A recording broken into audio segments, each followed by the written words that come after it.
Hola, bienvenido a nuestro canal de historias sabias. Disfruta mirando. Pedro caminó hacia la parada del autobús disfrutando de cada paso de sus viejas y gastadas zapatillas. Las había llevado durante el juicio y el día del suceso que había cambiado su vida por completo. Pedro no era un asesino ni un ladrón, pero tenía un destino difícil y un solo paso en falso había hecho que todo cayera al abismo. Pedro Quadri tenía 27 años. Nació en el seno de una familia obrera muy corriente. Su madre, Sandra, trabajaba como empleada en una tienda de comestibles. No tenía padre y no sabía nada de él, ya que su madre no quería hablar de ello. En cambio, Pedro tuvo un padrastro, Emilio, un hombre de carácter difícil, incluso pesado, demasiado aficionado al alcohol. La madre hizo todo lo posible para hacer entrar en razón a su caprichoso marido, pero fue en vano. Aguantó una semana e incluso volvió a la fábrica, donde consiguió trabajar algunos cuantos turnos. Y luego todo volvió a empezar. El pequeño Pedro era castigado a menudo por su padrastro borracho, pero lo soportaba. Era débil, ni qué decir, tenía miedo. Mientras estaba sobrio aún era posible comunicarse con él. Pero cuando bebía, Sandra intentaba asegurarse de que su hijo no se metiera en problemas. Pero eso rara vez ocurría por lo general. Emilio borracho comenzó con la destrucción de los muebles ya frágiles. Volcó sillas y mesas. A propósito, volcó la sopa preparada por su esposa. Golpeó con una taza y tiró por la ventana los juguetes de Pedro. Después de esto fue como si el padrastro estuviera poseído por un demonio. Los muebles rotos no fueron suficientes para él y comenzó a empujar y a patear a su madre. Por supuesto, el niño defendió a su madre aunque era frágil y muy pequeño. Pero no podía quedarse ahí mirando o escondiéndose de todo lo que había en la habitación. Y fue castigado por ello. La policía no se inmiscuyó en los asuntos de la familia Quadri como se hace en estos casos. Hicieron un par de reprimendas y amenazas, pero no pasó nada. Así que la madre de Pedro nunca vio ninguna ayuda de la policía. Y ella amaba a Emilio, a su manera claro, con un amor femenino desesperado. Cuando por la edad y las circunstancias no había esperanza de nada, pero lo hacía. Las maestras del jardín de infancia le preguntaban a menudo a Sandra por qué su hijo tenía un ojo morado o moretones en las manos. Algo que no ocurría en el jardín de infancia. La madre siempre respondía que Pedro tropezó en el patio o se había caído en la cuerda elástica. Era una buena mujer, pero tenía miedo de su marido alcohólico. Pedro se limitó a consentir sin querer delatar a su madre. Un día hubo un incidente escandaloso en su familia. Pedro había recogido un lindo gatito en el patio y lo había llamado Bello. En otra borrachera, el padrastro trató de arrojar al gatito por la ventana, como había hecho antes con los juguetes del niño. Pedro no podía permitirlo y a los 6 años, por primera vez se dirigió abiertamente a su padrastro con los puños. Emilio no esperaba eso de su hijastro. El niño le atacó como un niño depredador, agitando sus manos y pies. Aunque el hombre grande era 100 veces más fuerte, apreció la furia del chico y así se libró el gatito. Sin embargo, por la noche, cuando la madre regresó del trabajo, estaba malherida. La pobre mujer nunca se ha enterado del incidente con el gatito y nunca ha entendido por qué su marido le ha vuelto a pegar. A la mañana siguiente, Emilio se puso sobrio y aconsejó a Sandra que llevara a su hijo a clases de boxeo. Le has escatimado, le has escatimado. ¿Quieres que crezca para ser una mujer? Y mientras tanto, el chico tiene potencial, agresividad pura. El padrastro agitó su poderoso puño en la cara de su madre. ¿Qué quieres decir?, preguntó su mujer con cautela. Si ha vuelto a hacer algo malo, no lo toques, es solo un niño. No me refería a eso. Emilio se quitó de encima de su mujer. Tenemos que hacer que Pedro se involucre en el deporte, en el club. ¿Sabes? Es un violento. Su energía tiene que ser utilizada para algo útil. Sandra frunció los labios. No sabía cómo reaccionar ante la propuesta de su marido. Además, necesitaba dinero para el club. Bueno, el deporte es bueno, por supuesto, pero ¿a qué deporte quieres enviarlo? Si se trata de patinaje artístico, no podemos permitírnoslo. Te lo aseguro, los patines cuestan una cantidad insana de dinero. La cara del padrastro se alargó de fastidio. ¿Qué patines, Sandra? Emilio se golpeó ligeramente la cabeza con el puño aludiendo a la estupidez de su mujer. Me refiero a la lucha libre, al boxeo. Un hombre debe ser educado, no un bailarín malayonli. Sandra se sorprendió. ¿Por qué su marido le daría a su hijastro para luchar? Por el contrario, es feliz cada vez que Pedro no puede defenderse, porque es débil.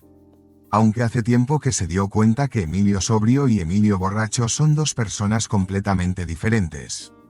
Muy bien, le daremos a Pedro el boxeo. ¿Quién va a pagar? No es barato. Como siempre, madre. Cogeremos dinero de la familia. Respondió simplemente Emilio y sacó otra botella de vodka sin abrir de debajo de la mesa de la cocina. ¿Con el dinero de la familia? Suspiró Sandra con fuerza. Así que tengo que volver a pagar. Pedro, que había estado escondido en un rincón todo el tiempo escuchando cada palabra de los adultos, solo se aferró más a su gatito contra su pecho. ¿Boxeo? No podía creer que fuera aquí donde lo querían. Al fin y al cabo, era emocionante y aterrador al mismo tiempo. ¿Y si no pudiera soportarlo, si no es lo suficientemente fuerte como los otros chicos? Siempre había tenido una mala complexión. Su madre lo había admitido. Sin embargo, el hecho de que por fin se le enseñara a luchar profesionalmente, calentó el alma del chico.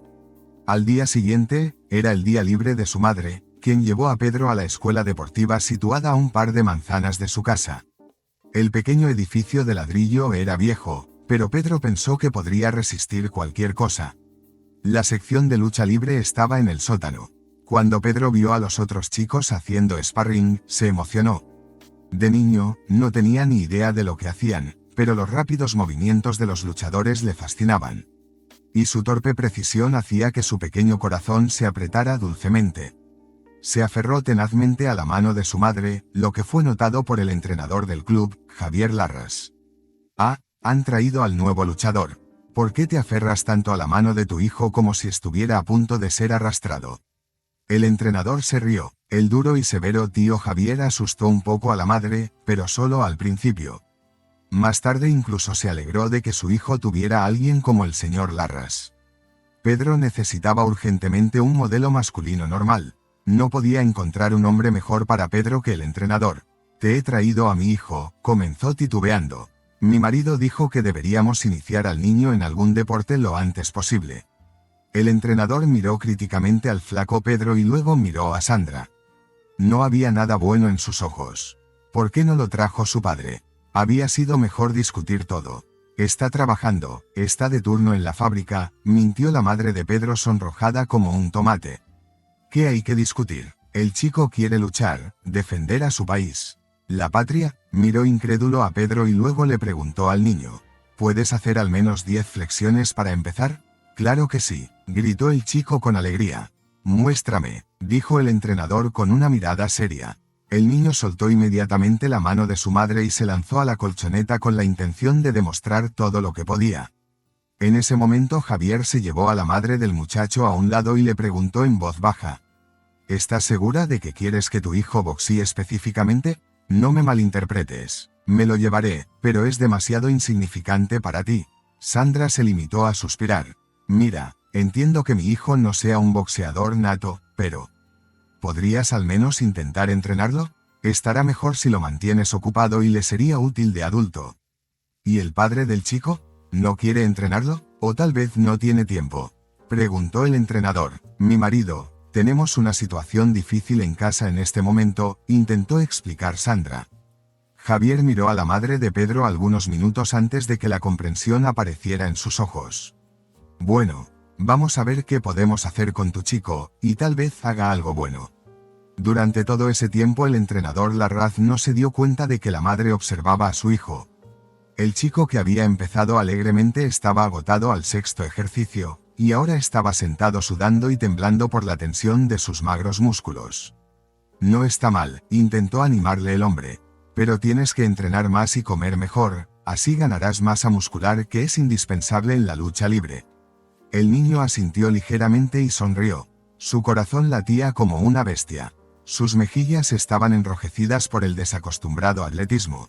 Vuelve mañana a las 9 y empezaremos entonces, prometió. Su madre miró con agradecimiento al hombre alto y musculoso, pero enseguida desvió la mirada. Ahora su hijo no estaría solo, pensó la mujer, antes de que Pedro corriera alegremente hacia ella rodeándola con sus flacos brazos. Un año después, la madre de Pedro falleció. Un repentino ataque al corazón sorprendió a Sandra justo en su lugar de trabajo detrás del mostrador de la tienda. Los vecinos dijeron después que a la mujer le falló el corazón por haberse enterado del adulterio de su marido. En cuanto al padrastro, se limitó a ignorar todas esas argucias, llamando a las compañeras de su difunta esposa tontas disecadas. Pedro acababa de cumplir 6 años y estaba a punto de comenzar el primer grado. Pero el niño no estaba preparado en absoluto, no tenía uniforme ni papelería. Gracias a los compasivos amigos de su madre, de alguna manera se las arreglaron para que el niño estuviera listo para la escuela. El niño fue a primer grado con 3 gladiolos y con un uniforme viejo y lavado que obtuvo del hijo mayor de alguien más. Sin embargo, Pedro no se quejó. Era muy consciente del tiempo a solas que tenía ahora con su padrastro, y estaba inmensamente agradecido a su madre por haberle llevado al gimnasio ese día. Pedro llevaba un año entrenando con el entrenador Larras, y ciertamente se había fortalecido desde que empezó. Ya no era tan frágil y podía recibir un golpe. Y en su relación con su padrastro, su nueva forma física le resultaba muy útil. Emilio no metió a Pedro en un orfanato y se apiadó del niño, pero no dejó de beber. Cuando se enfadaba por algo, su padrastro seguía intentando descargar su ira y su resentimiento con el niño. Sin embargo, ahora Pedro estaba más seguro de sí mismo y casi podía defenderse de verdad junto a su gato Bello. Un día el padrastro, estando borracho, volvió a atacar al gato. Intentó patear al pobre animal con todas sus fuerzas, hiriendo así también a Pedro. El caso es que el chico se había olvidado de poner el despertador de Emilio a una hora determinada, y llegaba tarde al trabajo después de otra borrachera.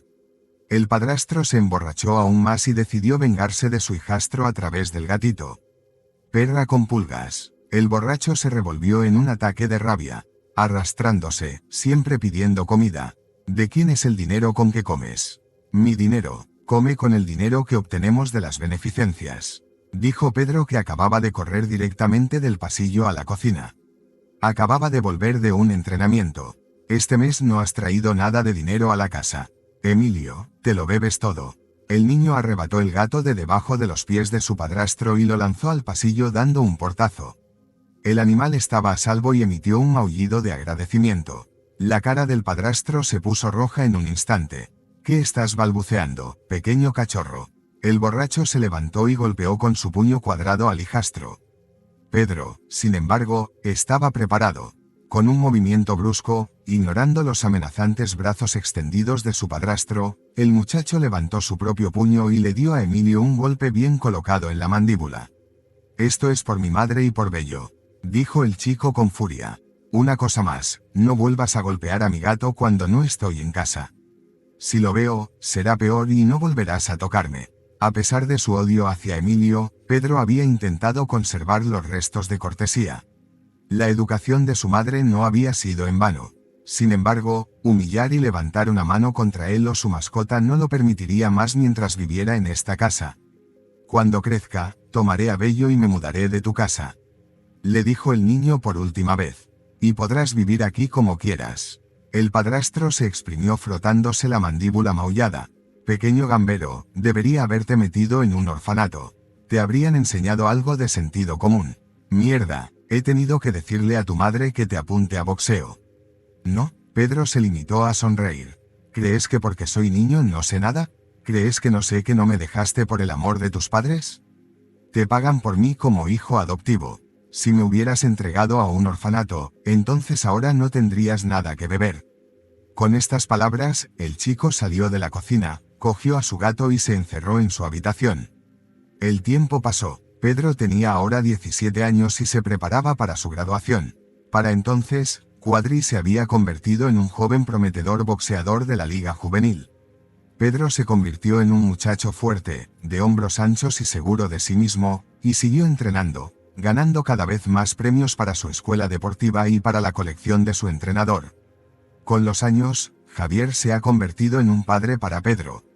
El joven no solo compartía sus logros deportivos con su entrenador, sino que a menudo le consultaba sobre asuntos de la vida. El chico confiaba plenamente en su profesor y no le ocultaba que estaba preocupado por su futuro. En los últimos años, vivir bajo el mismo techo con su padrastro era simplemente insoportable. Javier, que estaba al tanto de las circunstancias del chico, le ofreció inesperadamente quedarse con él, lo que alegró a Pedro. «No puedes aguantar más a este zángano y borracho», dijo Javier. «Recoge tus cosas y ven a vivir conmigo. Tengo un piso grande, de 3 habitaciones, y creo que hay espacio suficiente para todos». «¿Hablas en serio?», intervino Pedro con una esperanza en sus ojos. «Dios, eso sería genial, Javier. Yo, me he quedado sin palabras. Gracias. Te prometo que no te avergonzaré. Lo prometo, solo que, tengo un gato ahí detrás. Bello, no puedo dejar a mi amigo con esa escoria. Lo tiraría por la ventana en represalia». El entrenador se frotó la barbilla pensativo y luego sonrió. «¿Sabes qué? Trae a tu gato. En realidad, no tengo más mascotas que las flores. Pero si prometes que no las masticará, creo que nos pondremos manos a la obra». Aquella noche, Pedro metió sus pequeñas pertenencias en una bolsa. Había estado comprando ropa y todo lo demás con el dinero que ganaba en las competiciones. Y llevando al gato bajo el brazo, se fue a vivir con su entrenador. El padrastro ni siquiera se dio cuenta de la desaparición de su hijastro, ya que yacía inconsciente como siempre. Pedro decidió que le llamaría más tarde y le explicaría todo, sobre todo porque el chico no quería entrar en ningún conflicto con él ahora. Estaba demasiado cansado de aquellas rabietas agotadoras y de los incontrolables ataques de ira de Emilio. Y así vivieron los tres juntos, Pedro, Javier y Bello. Como Pedro recordó más tarde en su estrecha celda, aquellos fueron los 2 mejores años de su vida. El chico recordó cómo en uno de sus combates más duros, el entrenador Larra seguía creyendo en él y le animaba manteniendo las manos en alto. «A la izquierda, no te pierdas un uppercut», gritó Javier. Pedro del otro lado del anillo de cuerdas. «Recuerda lo básico, lo que te he estado enseñando todos estos años, el que parece débil, siempre pega más fuerte». «¿Por qué? Porque es más malo». Pedro se encontraba en una situación difícil, era un rival duro y aunque ambos luchaban en el peso ligero, él estaba construido como un peso pesado natural. Tras recibir algunos golpes devastadores en el cuerpo y la cabeza, Pedro estaba a punto de rendirse cuando su entrenador acudió al rescate con sus consejos. Pedro Cuadri ganó ese combate, convirtiéndose en el campeón de peso medio más joven de la región. Por desgracia, esa fue la última vez que luchó profesionalmente bajo la dirección de Javier Larras. De hecho, fue la última vez que vio a su entrenador con vida. Los problemas llegaron cuando no se esperaban. Una noche cuando el entrenador volvía a la casa desde el club, fue atropellado por un costoso coche extranjero, conducido por un ricachón. Lo peor es que nunca encontraron al culpable. «Deben haber pagado», pensó Pedro. El día que reconoció el cuerpo sin vida de Javier Larras en la morgue, fue el día más oscuro de su vida a la par con el día en que murió su madre. El entrenador fue enterrado por toda la escuela de deportes. Larras no solo había criado allí a una docena de campeones a lo largo de los años, sino que era un hombre realmente bueno, un verdadero amigo, un mentor para los chicos que decidían dedicar su vida al deporte. Tras el velorio, Pedro decidió enlistarse en el ejército. Así fue como decidió procesar su dolor. Para el niño, el ejército era un borrón de color caqui brillante. Así, a los 19 años, Pedro sufrió verdaderas tragedias familiares y acabó en el cuartel. Los días transcurrían en una sucesión interminable, con un sinfín de patrullas, servicios y teorías militares que se sustituían a la misma hora cada día. La disciplina del ejército, por un lado, complacía a Pedro y, por otro, le ayudaba a distraerse de sus oscuros pensamientos del pasado. Pero muy pronto, la monotonía de la vida en los cuarteles comenzó a desgastarlo. Pedro habría marchitado su joven alma si un día no hubiera conocido a Clara. Era una estudiante a tiempo parcial que estudiaba economía en la misma ciudad en donde vivía Pedro. Los jóvenes se conocieron de forma bastante informal. La chica tenía prisa por coger el autobús, pero llegaba tarde, y Pedro pasaba por allí en un camión de servicio al que enviaban a la ciudad a recoger las provisiones compradas para la cocina del ejército. «Chica, ¿puedo llevarte?», sonriendo, el joven soldado preguntó a la estudiante. «Por supuesto, pero me gustaría tomar el autobús», respondió Clara con inseguridad. Pedro se apresuró a tranquilizarla. «No te preocupes, estoy destinado aquí, el comandante de mi batallón me ha enviado a la ciudad por comida, no te pasará nada, palabra de teniente». La chica reflexionó sobre la propuesta del chico durante algunos segundos, hasta que él miró elocuentemente su propio reloj diciendo: «El tiempo corre, decídete, querida». «De acuerdo», aceptó Clara finalmente. Pero sin molestar y abrochándose el cinturón, exigió con severidad: «Si no, podríamos tener un accidente». «Sí, camarada comandante». Puso en broma la mano con la visera en la gorra del uniforme de Pedro y luego se rió. Clara también se rió de su propia y ostentosa severidad. Más tarde, cuando estaban en camino, se disculpó con el muchacho por su tono. «Me disculparás por ser tan dura, es una especie de formación profesional y además genérica. Mis padres enseñan en la universidad, mi madre enseña filosofía y mi padre es un famoso historiador, Florentino Casals. ¿Has oído hablar de él?» «Puede que sí», respondió Pedro sonriendo enigmáticamente. La chica le gustaba mucho, así que no quería mentir descaradamente. «Bueno, aquí estamos», dijo Clara con tristeza mientras el soldado la llevaba a casa. «Gracias por el viaje, ahora estaría de pie en la parada del autobús esperando el siguiente». En ese momento, Pedro se dio cuenta de que era el momento de hacer un movimiento decisivo. Era ahora o nunca. «Perdona, Clara», se habían conocido por el camino. «¿Te gustaría ir al cine local el próximo fin de semana? He oído que hay un gran estreno.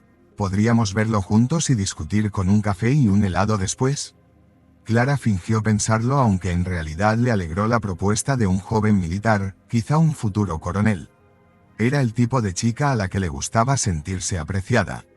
«A no ser que se trate de una película de acción o de terror, entonces podríamos verla», respondió la estudiante con evasivas. «No me gusta que todo explote en la pantalla o por el contrario que hayan ríos sangrientos por todas partes». Clara arrugó con gracia su pequeña nariz. «No, es histórico», respondió Pedro con ligereza. «Te prometo que si hay explosiones, serán una cantidad moderada». Al final, el siguiente fin de semana los jóvenes la pasaron juntos. Pedro se las arregló para tomarse los 2 días libres. El joven y la chica encontraron rápidamente un lenguaje común. A Pedro le encantaba la inteligencia y la delicadeza de Clara. A Clara, por el contrario, le gustaba la fuerza algo primitiva, antigua, como ella le llamaba, de Pedro. Para ella era un defensor desinteresado, un caballero dispuesto a cumplir cualquier deseo de una bella dama sin importar cuál fuera. Cuanto más avanzaba Pedro, más se daba cuenta de que estaba locamente enamorado de su Clara. La pareja mantuvo una correspondencia constante, intercambiando fotos al mismo tiempo. Ambos disfrutaban de este romance en las cartas que les recordaba un poco al estilo de una antigua relación cinematográfica. Clara escribía constantemente a su novio sobre lo mucho que le quería y estaba deseando verle y lo lento que se hacía el tiempo al no poder estar juntos. De vez en cuando se veían, normalmente en raros días libres del chico, y la pareja no se separaba ni un momento. Por las noches antes de acostarse, los compañeros le rogaban a Pedro que leyera algunas de las cartas que Clara le enviaba. Aunque el contenido era a veces muy íntimo, Pedro eligió aquellos lugares en los que Clara describía sus sentimientos con gran belleza y sublimidad. En algún momento, Pedro y Clara se dieron cuenta que querían estar juntos oficialmente, así que decidieron casarse tan pronto como pudieran. A pesar de que ambos eran jóvenes y de que Pedro ni siquiera había conocido a los padres de la chica, la pareja pensó que todas las dificultades e interrogantes de la vida se despejarían una vez que estuvieran juntos de una vez por todas. Pedro tenía una pila de cartas de Clara bajo el colchón que releía periódicamente en las cortas tardes de soldado, cuando quedaba poco tiempo personal antes del codiciado toque de queda que marcaba el exitoso fin de otro día de servicio. 6 meses antes de que terminara el servicio de Pedro, todo cambió bruscamente. De repente, Clara dejó de enviar cartas de improviso. Al principio, pensó que había ocurrido algo en la oficina de correos, una avería que impedía que los sobres le llegaran. Pero los otros chicos seguían recibiendo mensajes de sus amigos y familiares, lo que significaba que no tenían nada que ver con el servicio postal. Pedro se preocupó mucho de si le hubiera pasado algo terrible a su amada, y si era por culpa de su familia. Y si le hubiera pasado algo al padre de Clara. Especialmente en los últimos tiempos, la chica se había quejado a su prometido de que cada vez tenía más problemas de corazón. El chico pidió permiso al comandante de la unidad y empezó a llamar a la chica con regularidad. Primero al teléfono de su casa y luego al de su móvil. Por alguna razón, nadie contestó al teléfono de casa. Pero en el móvil, Pedro se horrorizó al escuchar una voz en el contestador automático diciendo que el número se había marcado mal. Comprobando la hoja de papel donde había anotado el número de teléfono de Clara, se aseguró de que no había ningún error. El número era efectivamente correcto. Anticipando que algo iba mal, Pedro colgó lentamente el teléfono. Con manos temblorosas, dobló la hoja de papel con el número. Nathan estaba perdido, no sabía qué hacer. Al final, sus amigos le aconsejaron que esperara a la desmovilización y que luego fuera con Clara y averiguara todo en detalle. Tal vez sí pasó algo. No te preocupes, Pedro. Puede que hayan trasladado a toda la familia a otra zona. ¿Sí? ¿Y no me dicen nada? El joven soldado sonrió amargamente. No, eso no suena a Clara. Y sus padres eran inteligentes. Si le hubiera pasado algo, se lo habrían hecho saber. Los amigos solo se tomaron de las manos. No pudieron confrontar a su amigo su más reciente y obvia conjetura. Puede que Pedro simplemente haya aburrido a Clara y ella lo haya dejado. El día que el servicio llegó a su fin quedó grabado en el subcórtex de Pedro para siempre. El cielo estaba cubierto de nubes grises como de plomo de las que pronto cayó un frío chaparrón otoñal. Pedro no tenía paraguas, así que tuvo que cubrirse con su propia chaqueta para mantenerse seco. Fuera de la unidad, corrió hacia la casa de Clara tratando de seguir la amplitud de la zancada militar. El corazón de Pedro también parecía galopar. Sin reparar en los enormes charcos, el muchacho cruzó cada vez más rápido las calles conocidas y el gran parque con los altos y tenebrosos olmos, por donde tanto les gustaba pasear a los jóvenes durante sus raros encuentros. Finalmente, Pedro Quadri llegó a la alta y hermosa casa donde vivía su prometida. La casa había sido construida recientemente, por lo que el patio que la rodeaba y el interior de la nueva y espaciosa entrada le parecían luminosos y limpios. Nunca había sido huésped de Clara en todo el tiempo que llevaba con ella y ni siquiera había entrado en el hueco de la escalera.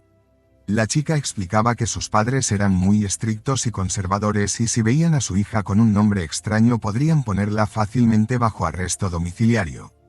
Por supuesto, si Clara no les proporcionaba pruebas convincentes de que su elegido había llegado a su casa con las más serias intenciones. Pedro bromeó diciendo que de todos modos tendrían que reunirse después del servicio. Clara respondió que sería mejor esperar ya que quería preparar a sus padres para el momento ideal de la presentación. ¿A quién buscas? La conserje del gran mostrador de recepción preguntó al chico con severidad. La mujer regordeta miraba a Pedro a través de los gruesos cristales de sus gafas. ¿Clara Casals? ¿Aún vive en el piso 78? ¿Podrías decírmelo? El joven recordó la dirección donde había enviado las cartas a su amada. ¿Casals? ¿Y tú quién eres? Preguntó incrédula. Me llamo Pedro Quadri, soy el prometido de Clara. Respondió Pedro con tranquilidad mientras sentía que el corazón se le iba a salir del pecho. Durante un minuto el rostro de la conserje permaneció inmóvil, todavía desconfiado, y luego comenzó a esbozar una sonrisa. Un segundo y de sus labios gruesamente pintados salió una carcajada, un desprecio no disimulado. ¿Prometido? ¿Y tú? La mujer se echó a reír. ¿Qué es gracioso? Pedro se disparó de forma infantil. No, nada querido, nada de nada, murmuró la conserje enjugándose las lágrimas medio embadurnadas de rímel. Es que llegas un poco tarde. Clara lleva 3 meses casada. Pedro sintió que toda la sangre se le escapaba de la cara. Sus labios se negaban a responder pero logró hablar de todos modos. ¿Clara? ¿Casada? No recordaba haber subido volando las escaleras hasta la 6ª planta ni que el conserje le hubiera gritado algo insultante. Enseguida se dio cuenta de que el piso de Clara debía estar en la 6ª o 7ª planta. Y no se equivocaba. Cuando Pedro salió al amplio pasillo de la escalera vio a la propia Clara saliendo de la puerta de su piso y con ella al hombre que podría considerarse el marido de la chica. La línea de vida del tipo se había roto definitivamente por dentro. Todos los pensamientos que le habían mantenido con los pies en la tierra durante todo el tiempo y que le habían proporcionado cualquier vestigio de calma y racionalidad fueron barridos por una ola amargamente salada de rabia, resentimiento e incomprensión. Los sentimientos inundaron a Pedro en una ola oscura y profunda sin darle la oportunidad de salir a la superficie. Clara, susurró, ¿cómo has podido hacerme esto? A mí y a nosotros. Clara, tan delgada y hermosa como el día en que se conocieron, miraba a su antiguo prometido con los ojos enormes y asustados. Junto a ella se alzaba un tipo alto y delgado que parecía un poco mayor que la chica. Unas carísimas gafas de sol, unos cuantos anillos de oro en sus delgados dedos y ropa a la moda eran señal de un ávido amante de los clubes nocturnos, y un derrochador de vida a la moda era el marido de Clara. A juzgar por su atuendo chillón, era un niño rico más, hijo de padres ricos que no había ganado nada en esta vida y lo había conseguido todo a cambio de nada.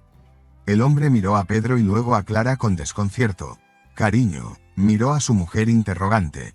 ¿Quién era? ¿Y de qué demonios estaba hablando? Clara se agarró asustada al brazo del hombre delgado. Nada, Santiago, nada. Es un viejo conocido mío. Fuimos juntos a la universidad y luego lo expulsaron. Pedro no podía creer lo que veía en sus ojos. Así que era verdad. Clara llevaba 2 anillos de oro en su dedo anular, uno clásico y el otro de compromiso con una gran piedra amarilla tipo diamante. Levantó la mano para que Pedro pudiera verlos y entenderlos. Y ya te he dicho, susurró Pedro con pena, que no me lo puedo quitar de la cabeza. ¿Cómo pudiste elegir a este en vez de mí? El chico señaló al mayor con una mirada como si hubiera un insecto desagradable delante de él. No lo entenderías, Pedro, dijo Clara tartamudeando. Santiago es diferente. Sí, coincidió el exprometido. Santiago es diferente, es dinero y lujo, clubes caros a los que yo no podría llevarte. Pobre soldado, y probablemente nunca lo haría porque necesitaba una familia, no esto. Pedro miró a Clara con disgusto. De repente el propio marido intervino. No entiendo, ¿cuál es el problema con mi esposa? ¿Quién eres tú para ella? Quiso saber qué pasaba y se quitó las gafas de sol. ¿Quién soy yo? Soy su prometido, dijo Pedro con una sonrisa amarga. Queríamos casarnos, nos queríamos. Y entonces, no sé de dónde salió, pero nuestra boda se alteró. ¿Verdad, Clara?, dijo el chico dirigiéndose a la futura novia de forma sarcástica. Hubo una pausa incómoda. Clara se sintió como si se hubiera congelado en el sitio, escondida detrás de su marido que miraba fijamente a Pedro sin decir una sola palabra. Finalmente Santiago debió darse cuenta de algo y se acercó lentamente a su cordial rival. No me importa lo que hayáis tenido antes que yo, mientras ella esté conmigo ahora.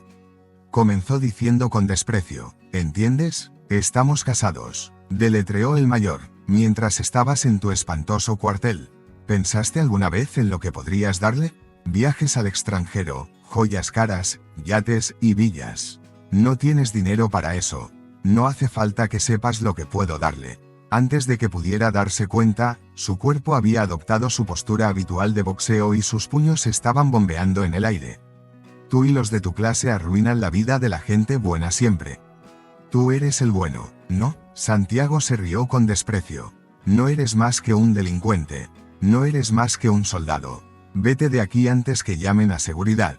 La mujer de la recepción probablemente ha informado a la policía sobre ti. Vendrán y te empacarán. Pedro no recordaba lo que pasó después. Su cuerpo reaccionó antes de que pudiera controlarse.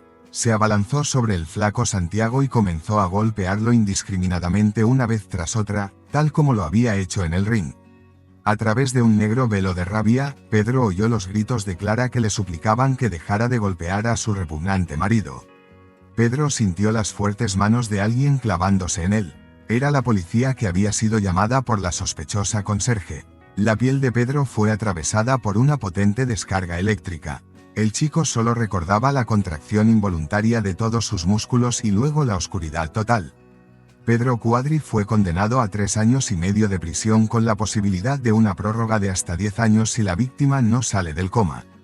Así de fácil, Pedro consiguió dejar a Santiago completamente fuera de combate. La frágil salud del joven rico no pudo resistir los golpes del boxeador y el joven se vio entre la vida y la muerte. Clara no estuvo en el juicio. Todo el tiempo lo pasó en el hospital clínico regional junto a su marido. ¿Alguna vez había amado a Pedro por principio? Esa era una pregunta que en la mente del chico no podía dar respuesta definitiva. De lo único que estaba seguro era que no volvería a ver a Clara. Cada noche tumbado en la dura litera de la prisión, Pedro se reprendía por no haber sido capaz de contenerse entonces. Le contestaría con algo mordaz en respuesta a la burla del grandulón y se marcharía orgulloso para que entendiera por qué había cambiado su felicidad de mujer. Pero lo que se había hecho por desgracia no podía deshacerse, por lo que cada noche que pasaba en la jaula parecía aún más larga que la anterior. 2 años y medio después estaba en libertad condicional. Para entonces Santiago se había recuperado y para suerte de Pedro no pidió una prórroga de la condena. Más tarde el investigador le explicó a Pedro que el padre de Santiago era una persona importante, un diputado y que simplemente no quería volver a montar todo ese lío con los cargos, sobre todo porque el diputado se presentaba a la reelección. Mientras se acercaba a la parada del autobús, Pedro pensaba en lo que iba a hacer y cómo iba a vivir. No quería volver a casa, pues seguro que ya se había convertido en una notoria celebridad en su país de origen. La notoriedad que había alcanzado el muchacho a tan temprana edad había dañado gravemente su reputación profesional y personal. Casi nadie en su pequeña ciudad se alegraría de ver el regreso de un boxeador exconvicto. A su padrastro tampoco le gustaría vivir con su hijo exconvicto. En la última carta que Pedro ha recibido de su único pariente, este ha dejado claro que no quiere volver a compartir un hogar bajo el mismo techo con Pedro ni quiere verlo. Además, Emilio ya había bebido hasta morir.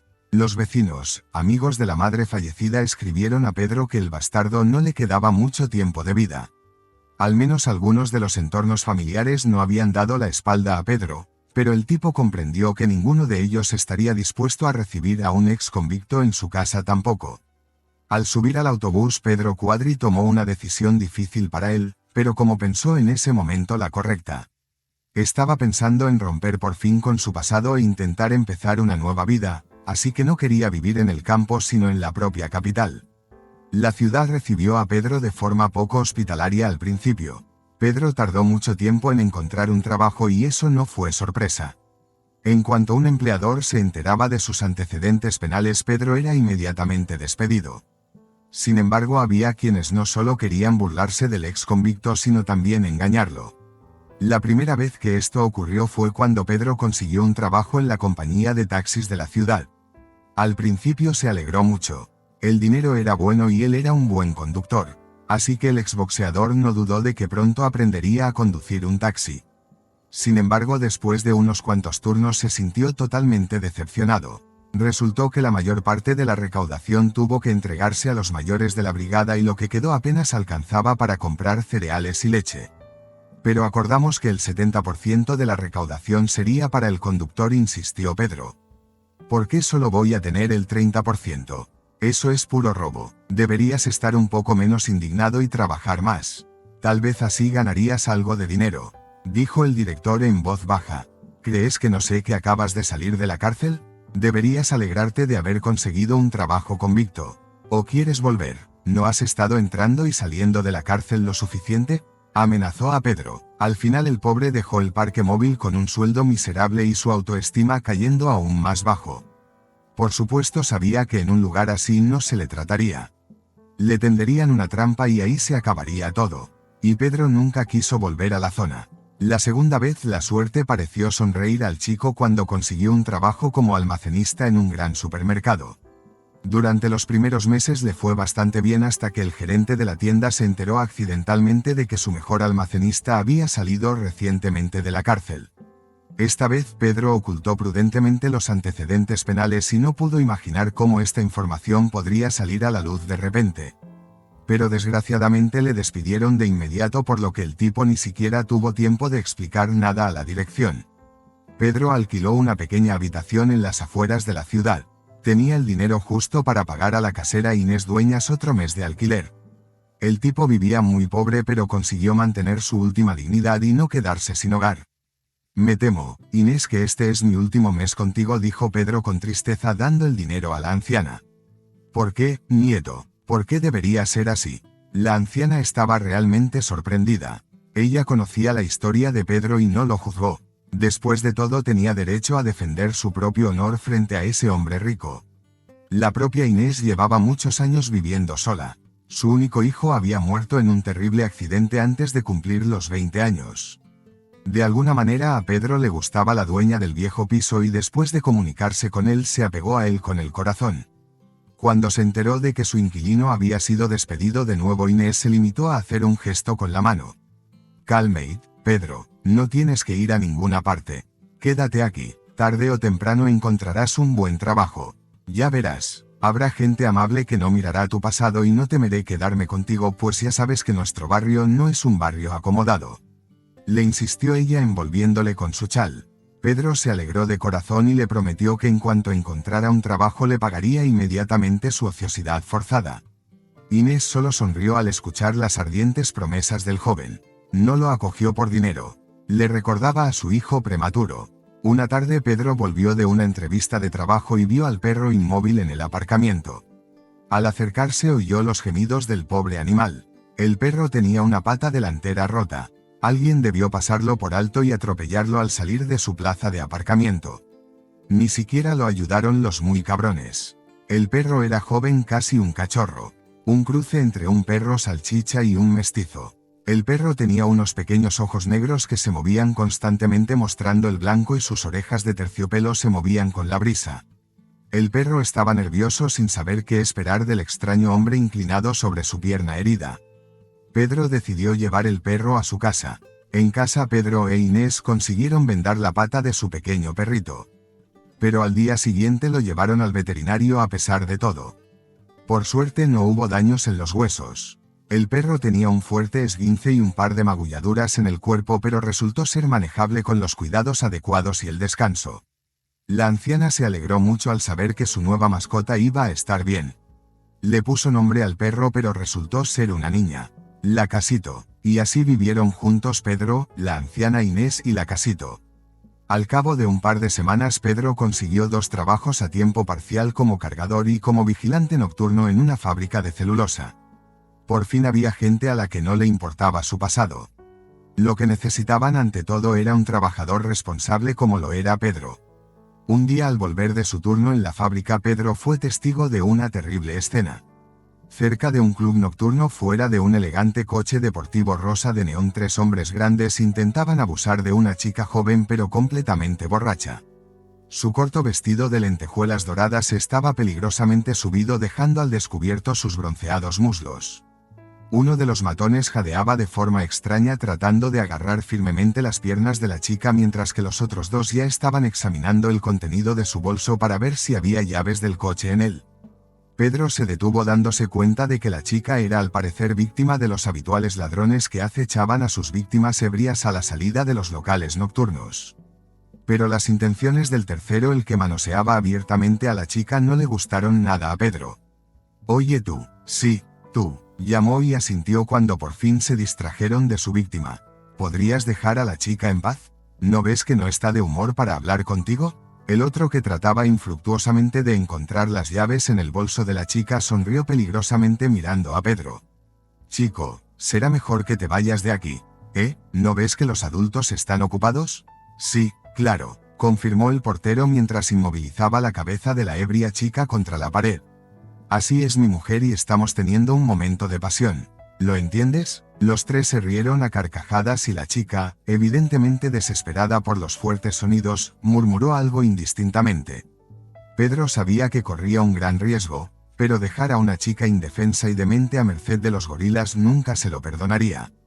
No queriendo continuar con esta conversación inútil, Pedro corrió rápidamente hacia el más poderoso de ellos, que apenas sostenía a la chica, y le dio su característico gancho de derecha. El matón gimió y se dobló por la mitad, pero no soltó a su víctima. El segundo ladrón se acercó a Pedro y rápidamente le aplicó un intrincado combo de varios uppercuts y patadas bajas. Pedro sinceramente no esperaba enfrentarse a sus compañeros, por lo que se sintió un poco desconcertado. Esto fue inminentemente aprovechado por el tercero, que había estado previamente en guardia, y le dio a Pedro un duro golpe en la cabeza. Se produjo una feroz pelea. Pedro se defendió como pudo. Sabía que si se rendía ahora, la chica moriría o algo peor. Un experimentado boxeador dio a los 3 agresores los golpes que le había enseñado su querido entrenador. Esquivando astutamente otro puñetazo, Pedro pudo escuchar en su cabeza la voz de Javier Larras. Más bajo, Pato, bien, bien, buen chico, afiladas, golpéalos en las costillas, Finalmente, la policía y una ambulancia llegaron al lugar de la pelea. Un conserje que había presenciado el incidente les llamó. Los 3 bastardos fueron inmediatamente esposados y Pedro fue llevado al hospital. Era un luchador entrenado, pero había sufrido varias lesiones graves como un par de costillas rotas y una conmoción cerebral. Se alegró de haber conseguido salvar a una chica desconocida, lo que significaba que tendría un buen día más en su vida. Pero el salvador de la niña rica nunca tuvo la oportunidad de curarse. La falta de dinero de Pedro hizo que tuviera que conformarse con un tratamiento prioritario y una larga lista de medicamentos necesarios. Fue dado de alta del hospital al día siguiente. El médico, con una sonrisa de disculpa, le pidió personalmente que hiciera sitio. Pedro Quadri, ¿entiendes que no podemos mantenerte aquí por más de un par de días? Entiendo, dijo Pedro. ¿Qué otra cosa podría hacer? ¿Podría al menos llamar un taxi para llegar a casa? El médico estuvo de acuerdo. Sintió lástima por el tipo que había salvado a la mayoret. Mientras ella se recuperaba de una gran dosis de alcohol que había consumido la noche anterior, él, un simple trabajador, arriesgó con acento agudo su vida para salvarla de ella. La mujer pagó el taxi de Pedro y le deseó una pronta recuperación. Cuando Pedro regresó a casa, escuchó una airada arenga de Inés, a quien no había tenido tiempo de avisar de su hospitalización. Se acostó un rato en su habitación. Tenía que recuperarse y pensar en lo que había pasado. Un par de días después, un gran coche negro de negocios se detuvo frente a la casa de Inés. Un hombre con un caro traje oscuro se bajó y, haciendo una señal a su guardia de seguridad para que le esperaran la entrada, subió al piso de la anciana. Inés estaba dando de comer al Acacito cuando sonó el timbre. Frente a ella estaba Claude Valdés, uno de los empresarios más poderosos de la capital cuya hija Pedro había rescatado recientemente. Pidió permiso para ver al joven. Claude Valdés entró con cautela en su habitación. Inés trajo a su invitado un poco de café y luego se fue en silencio. El Acacito tenía que ser sacado para su paseo matutino. Tras dar las gracias al sorprendido muchacho por haber salvado a su caprichosa hija, el señor Valdés decidió pasar al objetivo principal de su visita. Dime, Pedro Quadri, ¿es cierto que saliste de la cárcel no hace mucho y ya te has hecho un nombre en varios lugares de nuestra ciudad? Me refiero a la parada de taxis y al almacén del supermercado. Bueno, sí, me han dado el alta recientemente, respondió con sinceridad. ¿Y cómo se enteró de ello? Es cierto que he intentado trabajar en un taxi como tendero, pero allí no he robado nada ni he engañado a nadie. Claude sonrió levemente sobre su espeso bigote. Bueno, sobre lo primero, tengo, ya sabes, muy buenas conexiones en la policía, así que sé mucho. En cuanto a lo segundo, buen trabajo, no has mentido. Necesito gente honesta ahora. Dígame, le preguntó el empresario. ¿Por qué estuvo en la cárcel? Pedro le contó su sencilla historia, tras lo cual el empresario guardó silencio durante un rato, pero luego dijo, gracias, lo que hiciste no fue tan malo. De hecho, para ser completamente sincero, yo en tu lugar habría hecho exactamente lo mismo, dijo Claude confidencialmente. Tu única culpa fue que golpeaste al tonto con demasiada profesionalidad. Deberías haber golpeado con más suavidad, tal vez no habrías ido a la cárcel. No hablo del pasado, dijo Pedro. Ahora es mejor resolver los problemas en el presente. Y es cierto, el empresario estuvo de acuerdo y se apresuró a cerrar el tema viendo lo desagradable que era para Pedro. Entonces, tras una breve charla sobre la vida, Claude le hizo una petición inusual. Durante los primeros segundos, Pedro pensó que el empresario estaba bromeando. Mira, Pedro, veo que eres un buen tipo, no un ladrón, ni un asesino, ni un violador, y tú eres un gran luchador. Eso es básicamente todo lo que necesito de ti. Escucha, Pedro, le dijo el empresario en confianza.